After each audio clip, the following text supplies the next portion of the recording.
नमो भगवते वासुदेवाय।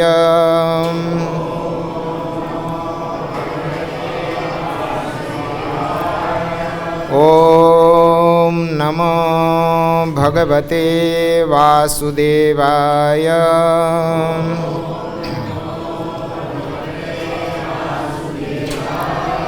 ओम नमो भगवते वासुदेवाय।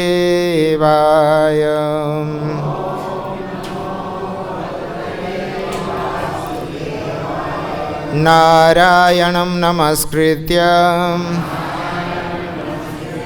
नरं चैव नरोत्तमं देवीं सरस्वतीं व्यासं ततो जयमुदीरयेत्। नष्टप्रायेषु भद्रेषु नित्यं भागवत सेवया भगवती उत्तम श्लोके भक्तिर्भवति नैष्ठिकी।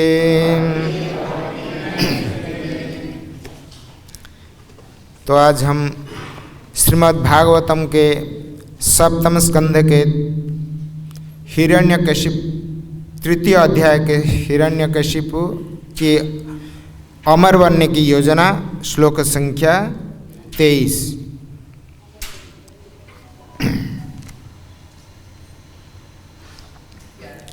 सतत कीचक बल्मीकात् सह ओज बलान्वितः सर्वावयव संपन्नो वज्र सहम्ननो युवा उत्थित स्तप्त हेमाभो विभावसूरिभेधशः। शब्दार्थ। सह वह हिरण्यकशिपु तत् उस कीचक बल्मीका वाम्बी तथा वांस के कुंज से सह मानसिक शक्ति ओजह इंद्रिय शक्ति वलम तथा पर्याप्त शारीरिक शक्ति से अन्वितम युक्त सर्वम समस्त अवयवम शरीर के अंग संपन्न पूर्णतया फिर से पाकर वज्र संहनन वज्र के समान मजबूत शरीर वाला युवा तरुण उत्थित उठा हुआ तप्त हेमाभम जिसके शरीर की कांति पिघले सोने के समान थी। विभावसुः अग्नि एवं सदृश एधशः काष्ठ से। अनुवाद एवं भावार्थ श्रील भक्तिवेदांत स्वामी प्रभुपाद जी के द्वारा अनुवाद। ज्यों ही ब्रह्मा जी ने अपने कमंडलू से उसके शरीर पर जल छिड़का त्यों ही हिरण्यकशिपु उठ खड़ा हुआ। उसके शरीर के अंग प्रत्यंग इतने बलवान थे कि वह वज्र के आघात को भी सहन कर सकता था। इतनी शारीरिक शक्ति एवं पिघले सोने की सी शारीरिक कांति से युक्त वह पूर्ण तरुण पुरुष की भांति बाम्बी से उसी तरह प्रकट हुआ जिस तरह काष्ठ से अग्नि उत्पन्न होती है। तात्पर्य। हिरण्यकशिपु पुनः जीवंत हो उठा तो उसका शरीर इतना बलिष्ठ था कि वह वज्र के समान वज्र के आघात को भी सहन कर सकता था। अब वह अत्यंत बलिष्ठ शरीर वाला तरुण पुरुष था और उसके सुंदर शरीर की आभा पिघले सोने की जैसी थी। यह कायकल्प उसकी कठोर तपस्या का परिणाम था।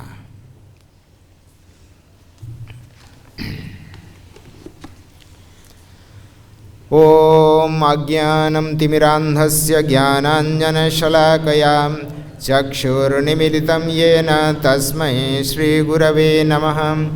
श्रीचैतन्यमनोभीष्टं स्थापितं येन भूतले स्वयं रूप कदा मह्यं ददाति स्वपदान्तिकं। वन्देऽहं श्रीगुरोः श्रीयुतपदकमलं श्रीगुरुन् वैष्णवांश्च श्रीरूपं साग्रजातं सहगण रघुनाथान्वितं तं सजीवं साद्वैतं सावधूतं परिजनसहितं कृष्णचैतन्यदेवं श्रीराधाकृष्णपादान् सहगण ललिता श्रीविशाखान्वितांश्च। हे कृष्ण करुणा सिन्धो दीनबन्धो जगत्पते गोपेश गोपिकान्त राधाकान्त नमस्तुते। तप्त काञ्चन गौरांगी राधे वृन्दावनेश्वरी वृषभानुसुते देवी प्रणमामि हरिप्रिये। जयतां सुरतौ पंगोर्मम मन्दमतिर्गतिः मत्सर्वस्वपादम्बुजौ श्रीराधामदनमोहनौ दिव्याद्वृन्दारण्यकल्पद्रुमाध्य श्रीमद्रत्नगारसिंहासनस्थौ श्री श्रीराधा श्रीलघुविन्ददेवौ प्रेष्ठलीभिः सेव्यमानं स्मरामि। श्रीमन्रासरसारम्भे वंशीवटतटस्थितः कर्षणवेणुष्वनैर्गोपी गोपीनाथ श्रियस्तु नः। वाञ्छाकल्पतरुभ्यश्च कृपासिन्धुभ्येव च पतितानां पावनेभ्यो वैष्णवेभ्यो नमो नमः। नमो महावदान्याय कृष्णप्रेमप्रदायते कृष्णाय कृष्णचैतन्य नाम्ने गौरत्विषे नमः। जय श्री कृष्ण चैतन्य प्रभु नित्यानंद श्री अद्वैत गदाधर श्रीवासादि गौरभक्तवृंद। हरे कृष्ण कृष्ण कृष्ण हरे हरे हरे राम राम राम हरे हरे। वंशी विभूषितकरान्नवनीरदाभात् पीताम्बरादरुणबिम्बफलाधरोष्ठात् पूर्णेन्दुसुन्दरमुखादरविन्दनेत्रात् कृष्णात् किमपि परमतत्त्वमहं न जाने। कृष्णात् किमपि परमतत्त्वमहं न जाने। कस्तूरीतिलकं ललाटपटले वक्षस्थले कौस्तुभं नासाग्रे वरमौक्तिकं करतले वेणुकरे कङ्कणं।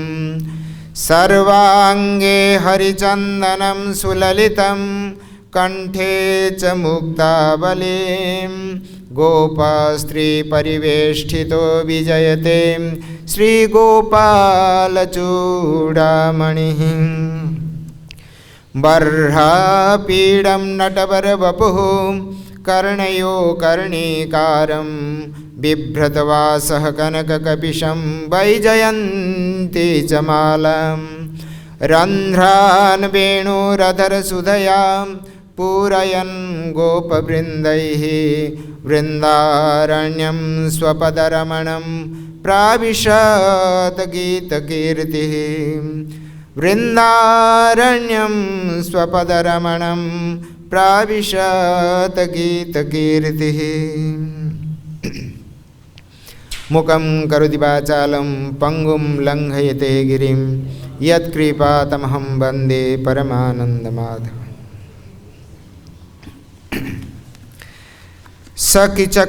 सकीचक वाल्मीकात् सह ओज बलान्वितः सर्वावयव संपन्नो वज्र संहननो युवा उत्थित स्तप्त हेमाभो विभाव सूर्यवैधशः।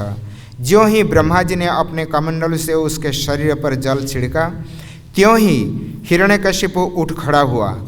उसके शरीर के अंग प्रत्यंग इतने बलवान थे कि वह वज्र के आघात को भी सहन कर सकता था। इतने शारीरिक शक्ति एवं पिघले सोने किसी शारीरिक कांति से युक्त वह पूर्ण तरुण पुरुष की भांति बाम्बी से उसी तरह प्रकट हुआ जिस तरह काष्ठ से अग्नि उत्पन्न हो जाती है। तो हमारे जो प्रसंग हिरण्यकशिपु किस प्रकार तपस्या करके ब्रह्मा जी से वर प्राप्त करने के लिए वो अभी व्यग्र चित्त से किस प्रकार तपस्या में, घोर तपस्या में निमग्न है।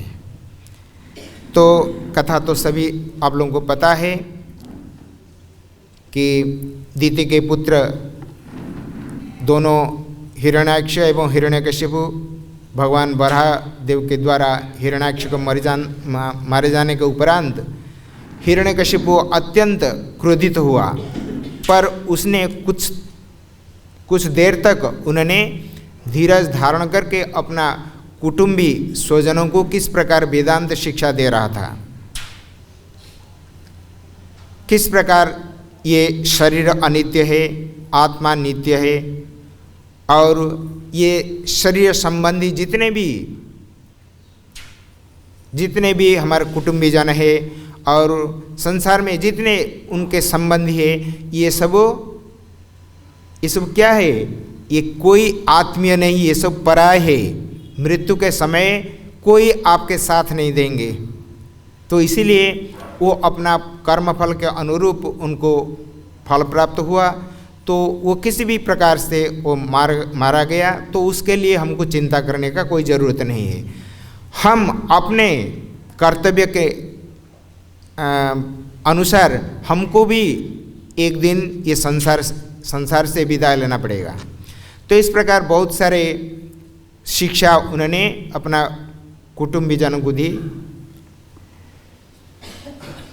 जब उन्होंने इस प्रकार शिक्षा देने के उपरांत उन्होंने अपने राजप्रसाद में वापस आए, तो उन्होंने सोचने लगा कि अरे ये जो विष्णु मायावी ये बड़ा कपटी है, न जाने छोटे भाई को तो मार डाला, कभी किस प्रकार योजना बनाकर हमको भी मार डालेगा, इसमें कोई संदेह नहीं है, इसको भरोसा नहीं किया जा सकता। तो इसलिए मैं ऐसे ही एक उपाय सोचूंगा जिसके वजह से मुझे वो विष्णु के द्वारा कभी भी नहीं मारा जाऊंगा।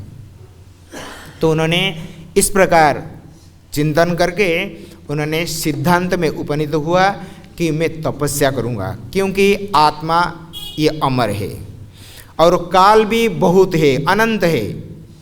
तो क्यों ना मैं तपस्या करके अजर अमरत्व को प्राप्त हो जाऊं। अभी देखिए, थोड़े देर से पहले उन्होंने किस प्रकार शिक्षा दे रही थी, शरीर अनित्य है, फिर कहते हैं कि मैं अजर अमर बनने के लिए मैं घोर तपस्या करूंगा। यही है आसुरी प्रवृत्ति, यही है आसुरी प्रवृत्ति। क्षण क्षण में उनका सब कुछ परिवर्तन हो जाता है। अपना शरीर अनुकूल जो हो उसी को ही ग्रहण करते हैं, जो प्रतिकूल है तो उसको ठुकराता है। तो इसलिए उन्होंने घोर तपस्या के लिए उन्होंने चल पड़ा। उन्होंने जाकर मंदराचल का शिखर पर वहाँ जाकर घोर तपस्या में एक पैर पर और एक पैर का अंगूठा के बल पर उन्होंने देवताओं के 100 दिव्य वर्ष तक उन्होंने तपस्या की। 100। तो आप चिंतन कीजिए, इतना देर तक जब एक व्यक्ति तपस्या करेगा तो उसका हालत क्या हो सकता है। तो उन्होंने तपस्यारत अवस्था में तो घोर कठोर तपस्या किया, तो जिसके उनका जो बाल बढ़ गए थे, जटा हो गए थे, तो उससे ऐसे ही जैसे कि सूर्य का किरण ऐसे ही वो आग निकलता था, और सिर का ऊपर से आग के साथ धुआं भी उत्पन्न होकर समस्त ब्रह्मांड को व्याप्त हो गया और अगल बगल ब्रह्मांड में भी प्रविष्ट हुआ वो जो तेज प्रताप। तो उससे घबराकर देवताओं ने जो इधर उधर घूम रहे थे वो फिर अपने अपने जगह पर अपना अपना लोक में चले गए और देखे कि किस प्रकार संसार के प्राणी उसके तपस्या के बल पर बहुत पीड़ित हो रहे हैं, असह्य यंत्रणा भोग कर रहे हैं। तो उन्होंने विचार किया, देवता इकट्ठे हो गए, क्या करेंगे, इस प्रकार ये हिरण्यकशिपु का उपद्रव है। तो उन्होंने ब्रह्मा जी के पास गए, ब्रह्मा जी से प्रार्थना की कि प्रभु आप संसार का मालिक है, आपने इस संसार को सृष्टि की है, तो फिर अब बचाइए, अन्यथा हम सब लोप हो जाएंगे। ये जो ज्वाला है वो ज्वाला से हम शरीर को रक्षा नहीं कर पाते हैं, आप कृपा करके वो जो तपस्या करने वाला हिरण्यकशिपु उसको रोकिए, आगे इस प्रकार उग्र तपस्या न करें। तो ब्रह्मा जी ने उन देवताओं को सांत्वना दिया भृगु आदि मुनि के सहित। तो उन्होंने मंदराचल पर्वत पर जा पहुँचे।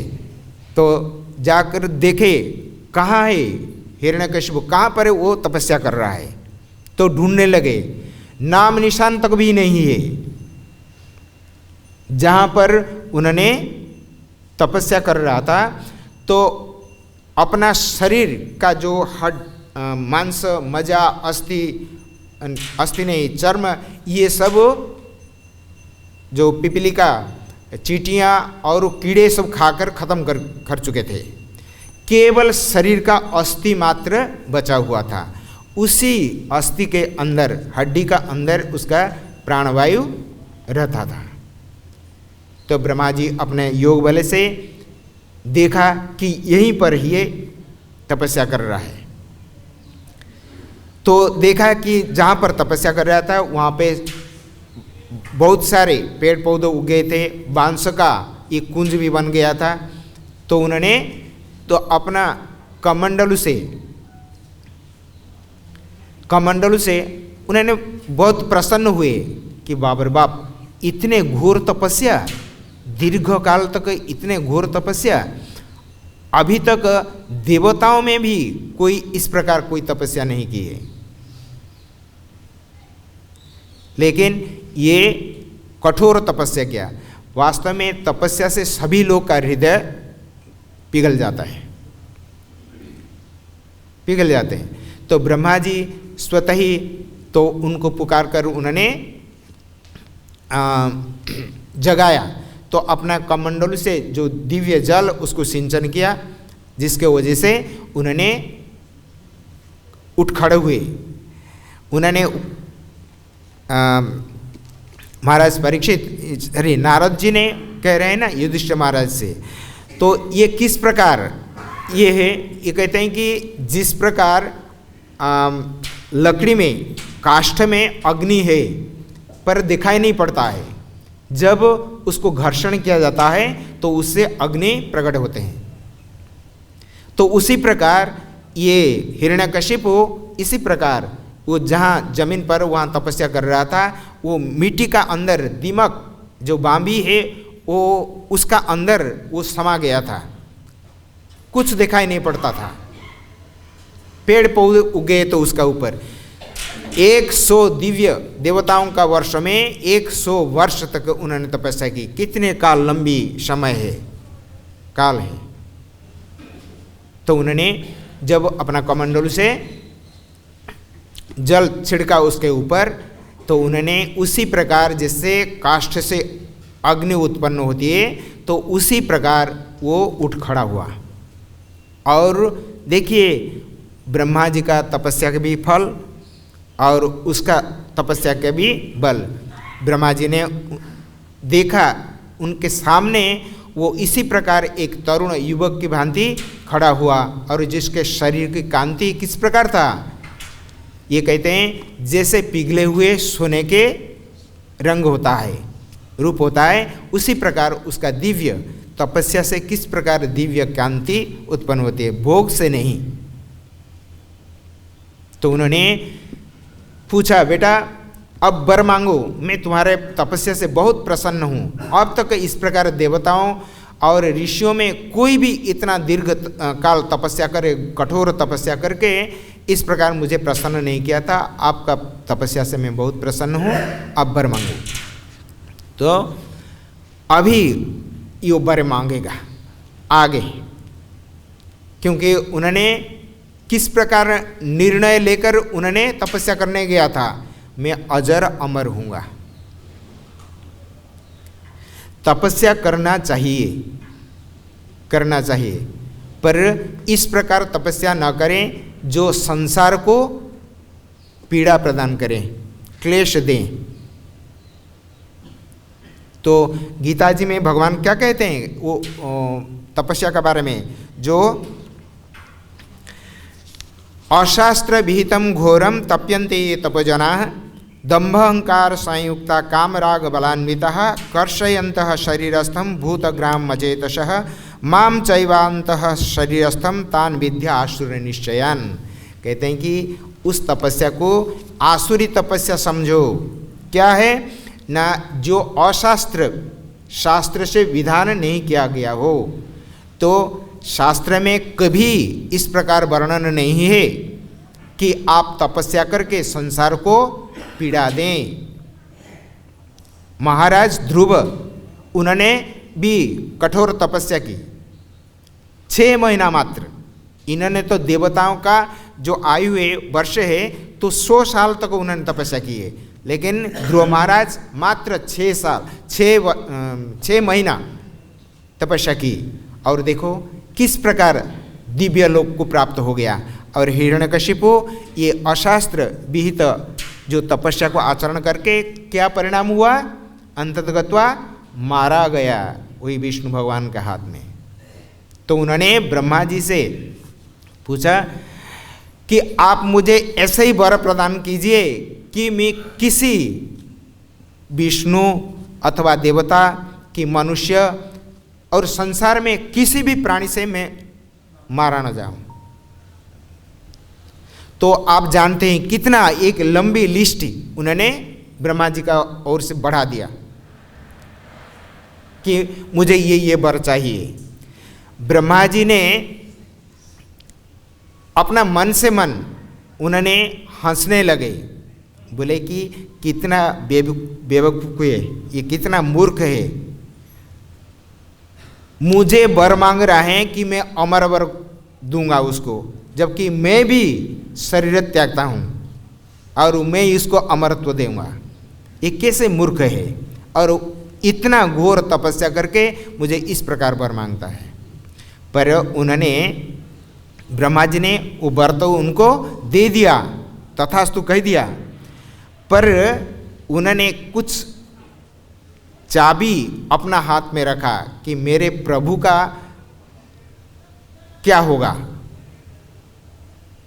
ब्रह्मा जी अपने पिता भगवान विष्णु को स्मरण करते हुए कहते हैं कि आगे का काम आपका ऊपर, क्योंकि ब्रह्मा भगवान के द्वारा सृष्ट प्रथम जीव है और भगवान का अत्यंत प्रिय है, भगवान का अत्यंत प्रिय है। तो यही भगवान एवं भक्त का बीच में यही प्रतिस्पर्धा हमेशा चलते आ रहा है।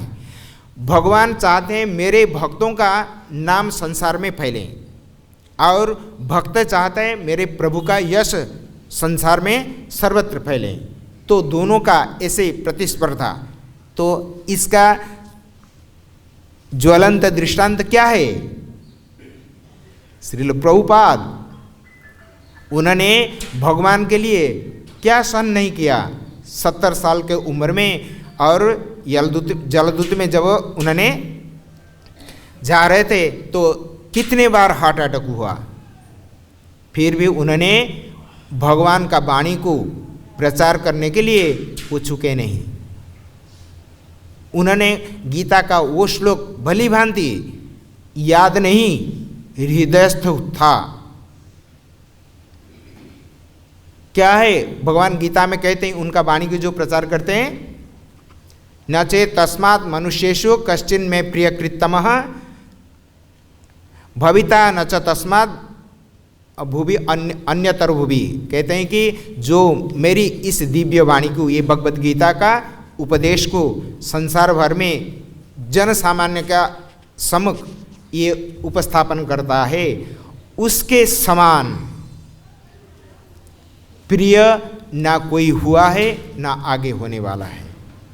न च तस्मात् मनुष्येषु कश्चिन् में प्रियकृतमः।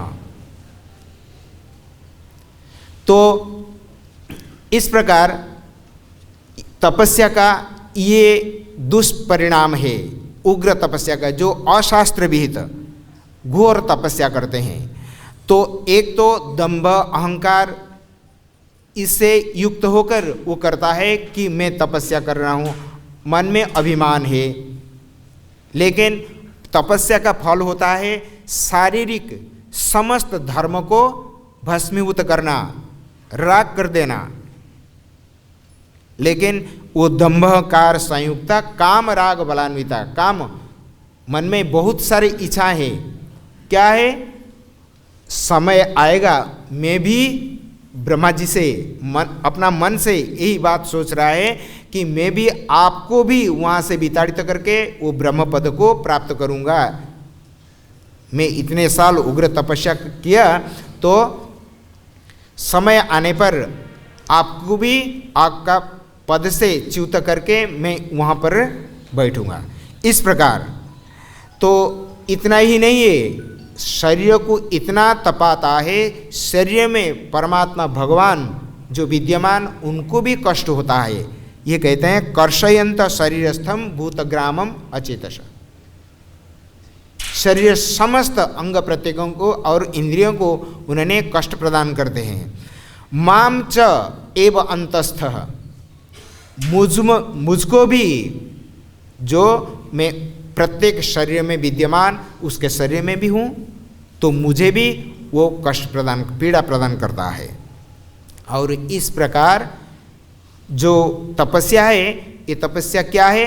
ना आसुरी निश्चयन, ये तप आसुरी के तप है। आसुरी के तप हमेशा हमेशा के लिए धरती पर केवल पीड़ा ही उत्पन्न करती है ये तपस्या। पर ध्रुव महाराज और भरत महाराज के पिताजी ऋषभदेव, भगवान ऋषभदेव अपना पुत्रों से कहते हैं कि तपो दिव्यम, पुत्र का ये न सत्वम शुद्धेत, दिव्य तप करो जिससे अंतःकरण शुद्ध हो। तो होने से क्या होगा? ये कहते हैं शुद्ध, यस्मात् ब्रह्म सौख्यम अनंतम, अनंत ब्रह्म सुख की अनुभूति होगी। तो दिव्य तपस्या के लिए सभी प्रोत्साहन देना चाहिए सभी को, न कि आसुरी अशास्त्र विहित ये जो घोर तपस्या, उग्र तपस्या, उसको कदाचित प्रोत्साहन नहीं देना चाहिए, बल्कि उसको रोकना चाहिए। तो इसलिए ब्रह्मा जी ने उनको तो वर दे दिया, बोला कि ठीक है तुमने जो कहा तो तथास्तु कर दिया। मन में बहुत खुश हुआ। अब क्या करेगा वो विष्णु मायावी? छोटे भाई को मार डाला, कोई बात नहीं, अभी मेरे बारी आने दो, देखूंगा। अभी अमरत्व को प्राप्त तो हो गया, अभी उसके साथ लड़ाई करूंगा। ब्रह्मा जी ने मन में इस प्रकार सोचे, क्योंकि उनका स्वभाव है भगवान का जो यश को संसार में फैलाना है, क्योंकि जो बाकी काम वो भगवान करेंगे। क्या करेंगे? उन्होंने वरदान दे दिया, तो भगवान किस प्रकार, भगवान विष्णु किस प्रकार प्रहलाद, ये क्या हिरण्यकशिपु, क्या नाम, नृसिंहदेव का रूप में प्रकट होंगे और हिरण्यकशिपु को मारेंगे। ये भगवान का ऊपर इतना छोड़ दिया, उन्होंने छोड़ दिया। भली भांति ये नहीं कि वो अज्ञानवश ऐसे दे दिए, नहीं, रहस्य को जानना चाहिए। ब्रह्मा जी भली भांति जानते थे कि मैं अमर नहीं हूँ और मेरे पास जो भी है सभी मरणशील जो भी उपाय है, केवल भगवान विष्णु के पास ये समस्त काम है। तो मेरे वर में इस प्रकार कोई मैं देख नहीं रहा हूँ कि ये अमरत्व को प्राप्त होकर ये फिर संसार में राजत्व करेगा। तो उन्होंने भगवान का ऊपर छोड़ दिए। यही आपको बताया कि भगवान एवं भक्त में ये प्रतियोगिता प्रतिस्पर्धा हमेशा चली आ रही है कि क्या ना भगवान अपना भक्तों का यश बढ़ाते हैं और भक्त भी भगवान का यश बढ़ाते हैं। प्रभुपाद जी का उदाहरण तो आप देखते हैं। तो और भी शास्त्र में ऐसे ही कहा गया,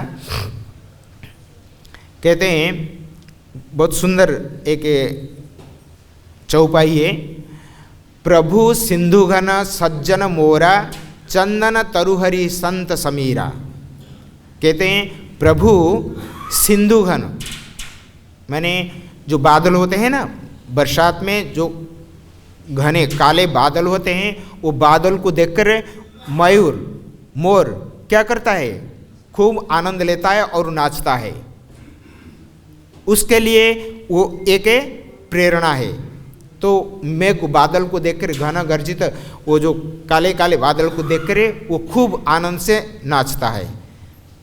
प्रभु सिंधु घना सज्जन मोरा, और ये कौन उपमा देते हैं कि उस प्रकार जो बादल घन बादल है ये भगवान श्री कृष्ण है, और उनका जो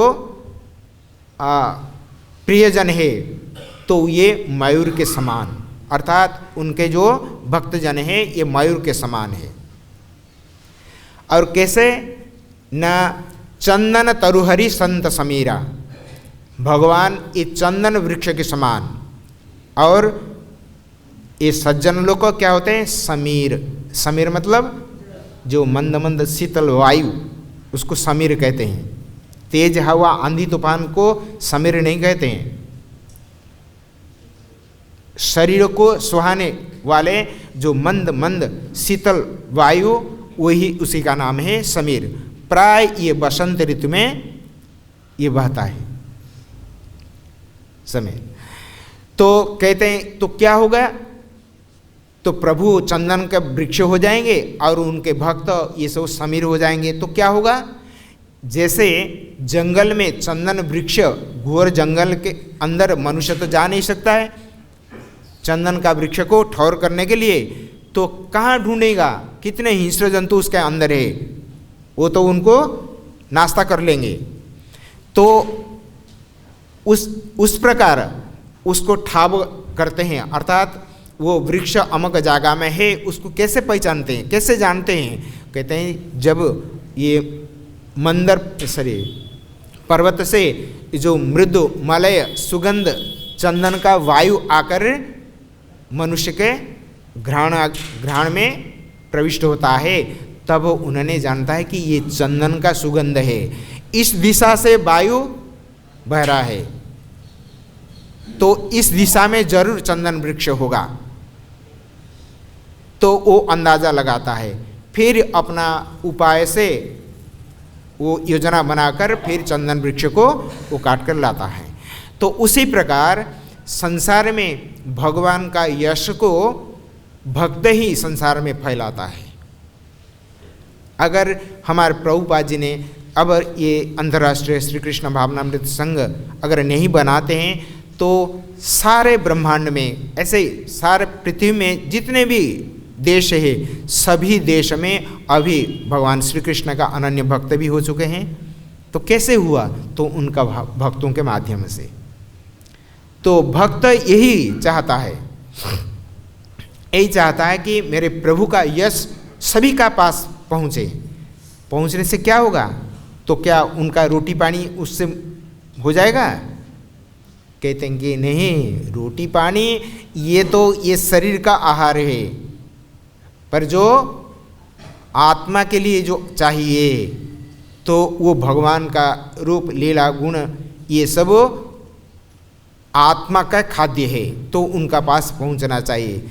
आत्मा पिंजरा में, सोने का पिंजरा में हम चिड़िया को बंद कर रखते हैं, और रोज साफ करते हैं, बढ़िया एकदम चकाचक बना देते हैं, पर उसको कुछ खाने नहीं देते हैं, तो क्या होगा? वो पक्षी का क्या होगा दशा? तो कुछ दिन का बाद वो खत्म हो जाएगा। उसी प्रकार हमें शरीर का तो यत्न लेते हैं, पर आत्मा का यत्न नहीं लेते हैं। आत्मा का बारे में हम आत्मा है ये तो पता हो तो फिर आत्मा का यत्न लेंगे। ये भी पता नहीं ये लोगों को, मैं आत्मा हूँ, ये भी पता नहीं है। तो इसी ज्ञान को सर्वत्र प्रचार के लिए जो गीता में भगवान कहते हैं, तो इस प्रकार अद्वितीय जो गीता के वाणी है संसार में अद्वितीय है, और जो इस गीता को गीता गंगोदकम पीत्वा पुनर्जन्म न विद्यते, सर्वोपनिषदो गावो दुग्धा गोपालनंदन पार्थो वत्सा सुधीर्भोक्ता दुग्धम गीतामृतम महत्। इस प्रकार ये हम तो रोज गंगा स्नान करते हैं, किस लिए? शरीर का मल को साफ करने के लिए। कहते हैं कि मल निर्मोचनम पुंसा जल स्नानम दिने दिने सकृत गीताम्भसी स्नानम संसार मलनाशनम। सकृत मतलब एक बार, अगर गीता रूपी गंगा जी में आप एक बार आपके डुबकी लगा लिया तो फिर और संसार रूपी मल नहीं रहेगा, अर्थात ये संसार बंधन से आप पार हो जाएंगे। तो हम लोग कितने बार गीता पढ़ी है? एक बार नहीं, अनेक बार रोज पाठ करते हैं। और लिखने वाला ही कहते हैं सकृत गीताम्भसी स्नानम, एक बार ही गीता रूपी गंगा में आप स्नान कीजिए, संसार मल नाशन, संसार से आप दूर रह जाएंगे, संसार आपके लिए मिट जाएगा। पढ़ने हम नहीं पढ़ते हैं गीता, बस अभ्यास वशत ऐसे ही करते हैं। अगर पढ़ेंगे ये गीता, नहीं ज्ञान न सदृशम पवित्रम यह विद्यते तत्स्वयं योग संसिध कालेन आत्मनिविंदति। गीता के ज्ञान के समान और कोई ऐसे ज्ञान नहीं, पवित्र ज्ञान। ये समय होने पर वो योग में आपको डाल देता है। तत्स्वयं योग संसिध, ये योग में पूर्णता को प्राप्त करवा देती है ये गीता।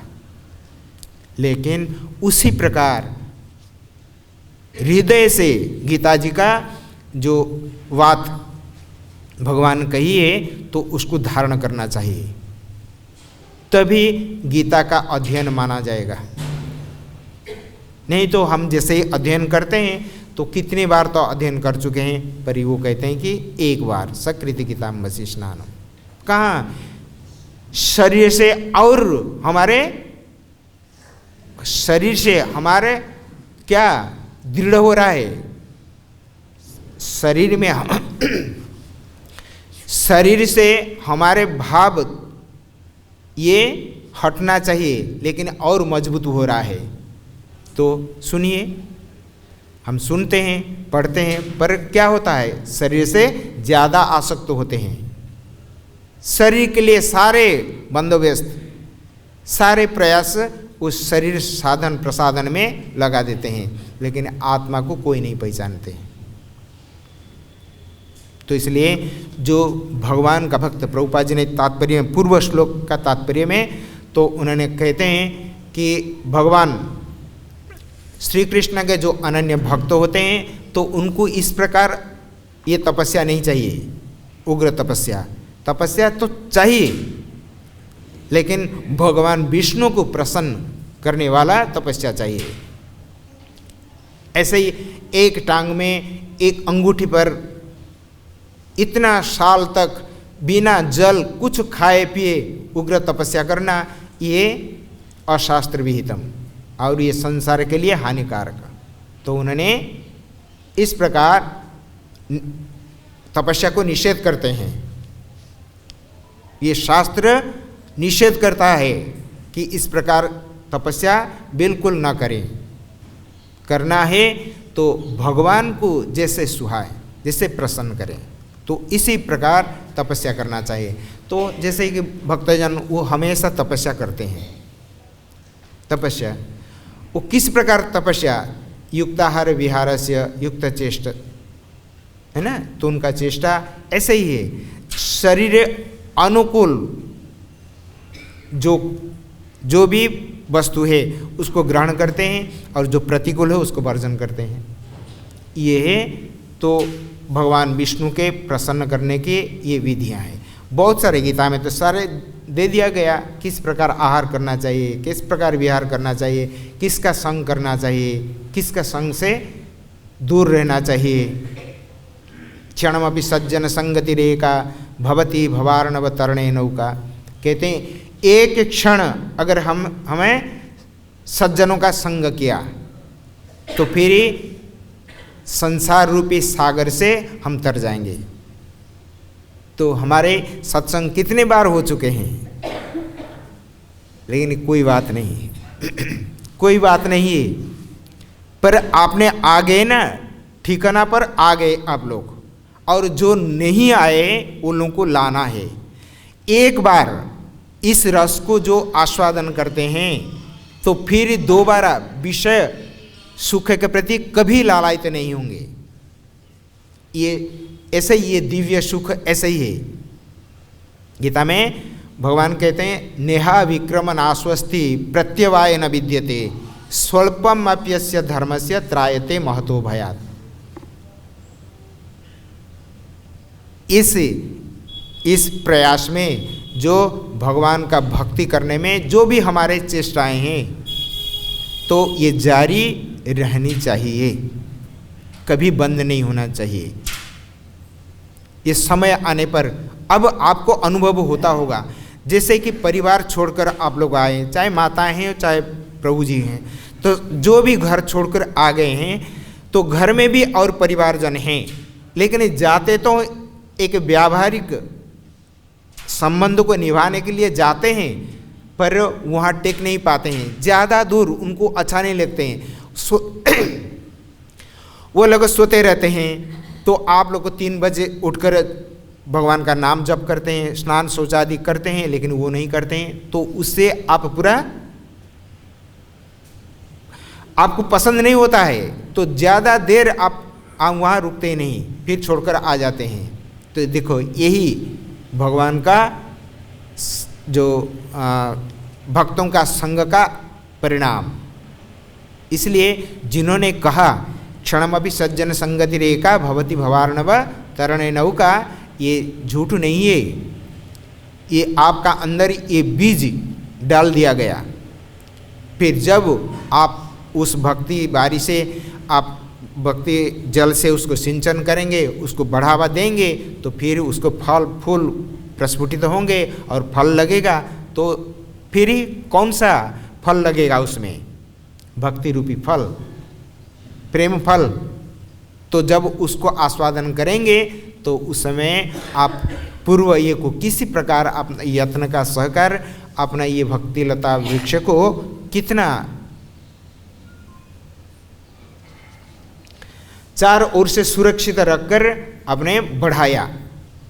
और अगर असत संग हो जाता है तो क्या होता है? जितने भी आप कितने सालों का 50 सालों का जो तपस्या 1 मिनट में खत्म हो जाता है। आप घर बनाते, मकान बनाते, अब तो सब पक्के हो गए, लेकिन वो जो कच्चे मकान थे, झोपड़ियाँ थी, तो पहले तो क्या होता था, कितना देर तक उसको इकट्ठा सामग्री सब इकट्ठा करके बनाने के लिए वर्षों लग जाता है ना। पर जब वो आग लगती है घर में, कितना देर लगता है उसको भस्मीभूत करने के लिए? बहुत कम समय। तो उसी प्रकार असत्संग ये अग्नि के समान, सारे हमारे प्रयास जो भी संचित पुण्य कर्म को, वो पुण्य कर्म को नष्ट करेगा, लेकिन भक्ति को नहीं करेगा। किंतु जो भक्तिमान पुरुष है तो उसे, पुरुष मतलब केवल प्रभु नहीं, पुरुष शब्द का अर्थ स्त्रीवाची भी है। पूरी शेतैति पुरुष, जिनके शरीर में भगवान है। का स्त्री का शरीर में भगवान नहीं है, केवल पुरुष के शरीर में है। तो शास्त्र का दृष्टि से पुरुष का अर्थ उभय मनुष्य, तो इस प्रकार मनुष्य का प्रयास होना चाहिए कि हमारे भक्ति सुरक्षित रहें। ऐसे ही संग, क्योंकि बहुत सारे अनवांटेड जो चीज़ होते हैं संसार में, बहुत सारे, प्रभुपाद जी ने गीता में कितना बताए, क्या कहते हैं उसको, जो धान खेती में उगता है, खरपतवार, उनको उखाड़ कर फेंक देते हैं और जो आवश्यक वस्तु, जो पेड़ हैं तो उनको रखते हैं, धान गेहूँ उनको ही रखते हैं। तो इस प्रकार आएंगे, जितना जितना हम भक्ति करेंगे उतना उतना माया हमारे पास वो अपना जो चेले चमड़े उनको भेजेंगे, उसने हमको इंटरप्ट माने बाधा देने के लिए वो भेजेंगे, पर उससे आप विरत ना हो। आप अगर सामान्य रूप से भक्ति नहीं कर रहे हैं तो माया का जो चंगुल में है तो ठीक चल रहा है, उनको सुख का बारे में पता नहीं, दुख तो जीवन ही भर वो दुख भोग रहे हैं, तो सुख का अनुभव हो तो तुलना करेंगे। जब आप इधर आते हैं सुख दुख का ये कंपेयर करते हैं, तुलना करते हैं, तो सुख के तुलना में दुख किस प्रकार है, तो उनको पता नहीं है, वो उसमें रहते हैं। तो जब भक्तजन ये भगवान का भजन करते हैं तो उससे जो आनंद प्राप्त होता है, तो आनंद अनुभूति का जो परिणाम है, तो वो क्या करता है, आपको हमेशा खुश रखता है। अगर ऐसे ही नहीं हो तो कोई भक्ति नहीं करेगा। अगर आप मन में शांति और सुख प्राप्त नहीं होंगे तो फिर कोई भक्ति नहीं करेगा। तो संसार में सभी लोग तो खाते पीते रहते हैं, हम भी करेंगे ऐसे ही, तो सुख नाम की वस्तु तो है ही नहीं, लेकिन हमको अनुभव है दोनों को हमें ये किया, क्योंकि संसार से आए भगवान का भक्ति करने के लिए, तो जो भक्ति करते हैं तो उसका अनुभव थोड़ा बहुत महसूस तो होता है, पर उतना ही पर्याप्त नहीं है, और भी करना चाहिए। और तो इसलिए कहते हैं तीव्रेण भक्ति योगेन यजते पुरुषम परम, तो तीव्र भक्ति होना चाहिए। हरे कृष्ण। ग्रंथराज श्रीमद् भागवतम की, श्रील प्रभुपाद की।